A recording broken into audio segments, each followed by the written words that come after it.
So last week we covered tyres. This week we've got the start of coolering.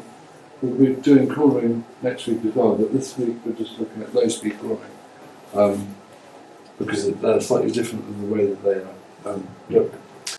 So in terms of an outline, talk about coolering at low speed. I also talk about steer angles and how you determine the steer angle. I mentioned last week about handling, and I said what was the definition of handling. Well, I like I said, it was based on an article I read, and they were saying it's about doing the car doing what you wanted to do. Well, that's exactly what it says here. Handling is a vehicle's responsiveness of the vehicle to driver input. So obviously something that's got sort of fast handling is responsive. That's got good handling, and if it's not so fast, slow handling, obviously that's less responsive. And if you think about the vehicle as a system, okay, the driver in that vehicle is essentially closing that loop. It's a closed loop system. You've got your inputs into the vehicle and the outputs of the vehicle, and obviously the driver is the thing that provides that sort of feedback and think, well, am I going the right, is the vehicle pointing in the right direction? So it's what's known as the closed loop system. Okay. And if you do control engineering next year, then obviously we'll talk a lot more about closed loop systems. But essentially, that's what the system is, the driver in the vehicle, okay, in which the driver observes the direction that the vehicle's going and corrects the input based upon what the vehicle is doing to achieve that desired direction and position. Okay. Clearly, if you take the driver out, you have what's known as an open loop system, okay, where you give the vehicle a specific input and it's going to respond in a certain way, okay, without any correction. And I guess that's what we're going to be looking at today, because we'll just look at what the vehicle does based upon steering input or what you want the vehicle to do and what steering input is required. So a steering system, this is sort of traditional, I guess, without much complication. There are a variety of different systems, but this is very basic. But you've got to put your steering wheel, which we're familiar with, and the steering shaft and column, okay. At the bottom of that column is a little cog, and this is known as a rack. And you'll see as you turn the cog, the rack moves left to right, and it's connected to the knuckles, these bits here and there, by tie rods, which are these and the knuckle, like I said, rotates around the points there and there, and you can see as the tie rod moves backwards and forwards, it moves left to right based upon this steering arm. That's a basic steer system. There's obviously lots of complication that can happen around here. We've got power steering systems and stuff, and there are other design steering systems, such as recirculating ball and stuff. But but part of those common sort of system is known as a rack and steering. And certainly for cars and motorsport applications and stuff, this is what's used predominantly. Okay. The two things I guess that's important down here, you've got the delta, this is the right wheel, delta of the left wheel, okay. Delta is used for steering angle, and up here we've got delta of the steering wheel. And clearly there's a ratio. When you turn the steering wheel once all the way around, the front wheels don't go once all the way around. But these important ones are the delta R and delta R.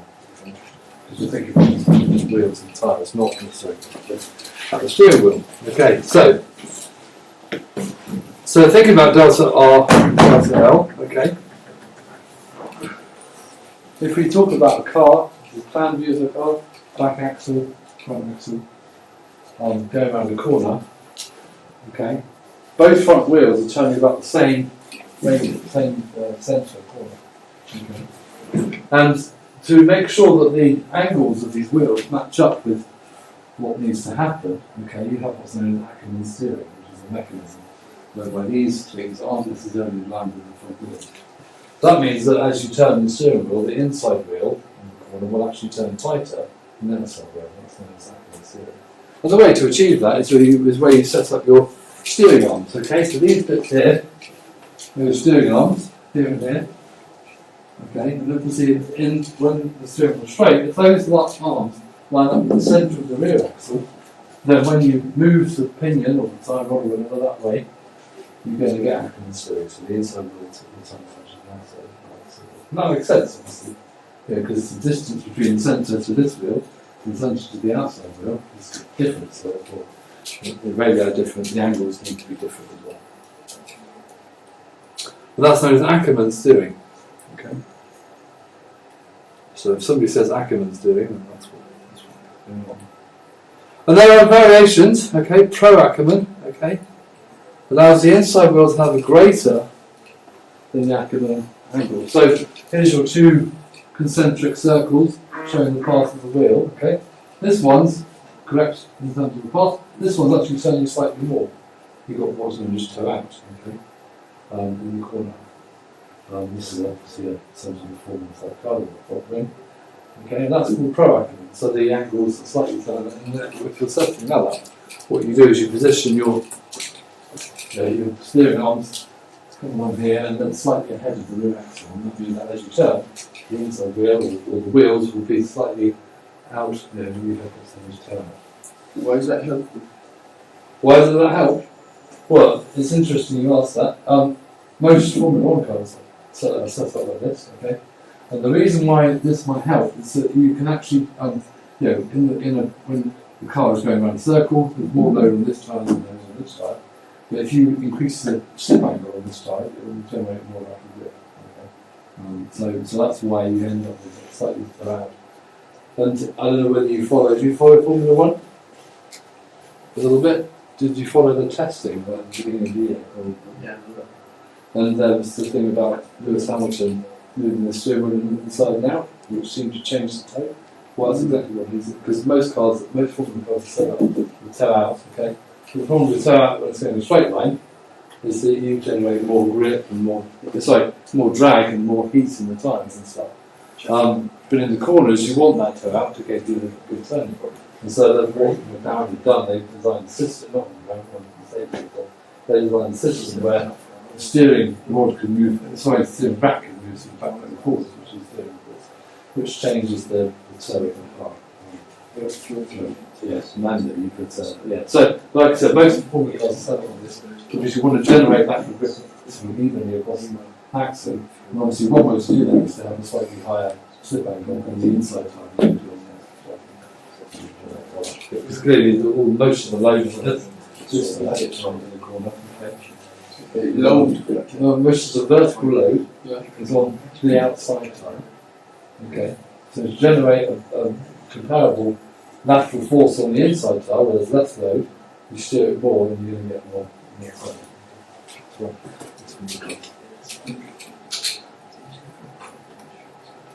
Anti-Ackerman is the opposite way. Okay, so in this case, we'll have less than the Ackerman steering angle, so they're more sort of parallel in the sense in the corner.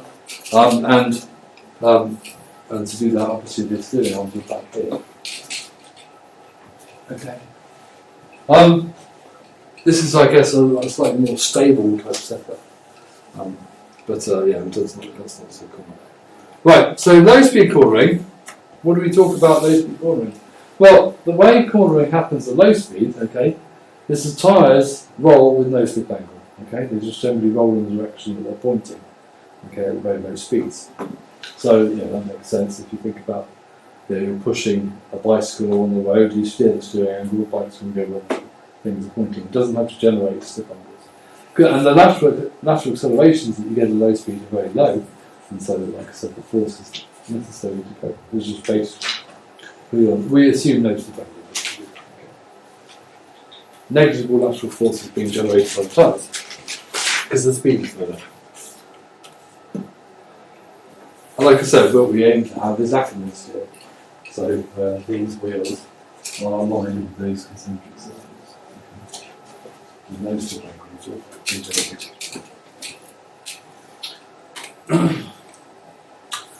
So a plan view, again the same sort of thing going on here. So again we've got the back axle here.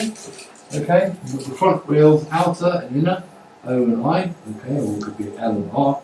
In the latter, in this case, we call it outer and inner wheels. Okay, the centre of gravity of the vehicle is in the middle, and then we've got a wheelbase of length L.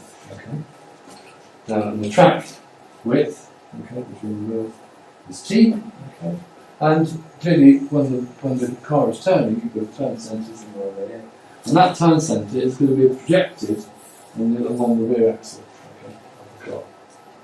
Like I said, when we talk about high-speed cornering, this turn centre could be somewhere up here, because we've got slip angle being generated. But like I said, it's not to worry too much about that.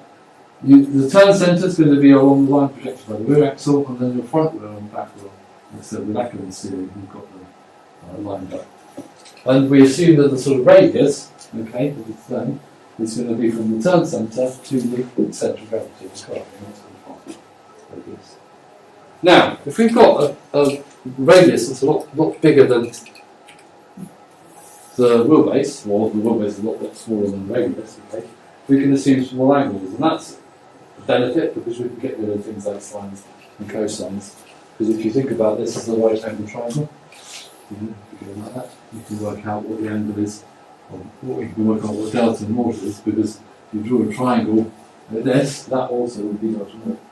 And like I said, so if you want to work out how long, what that angle is going to be, you can see just by taking the radius and the wheelbase and the track, you could work out what that angle is. Okay, using trigonometry. But like I said, we're assuming small angles, so that trigonometry can disappear, because that just complicates things. And so assuming small angles, the outer delta, okay, is going to be L divided by R, okay, plus half the track length.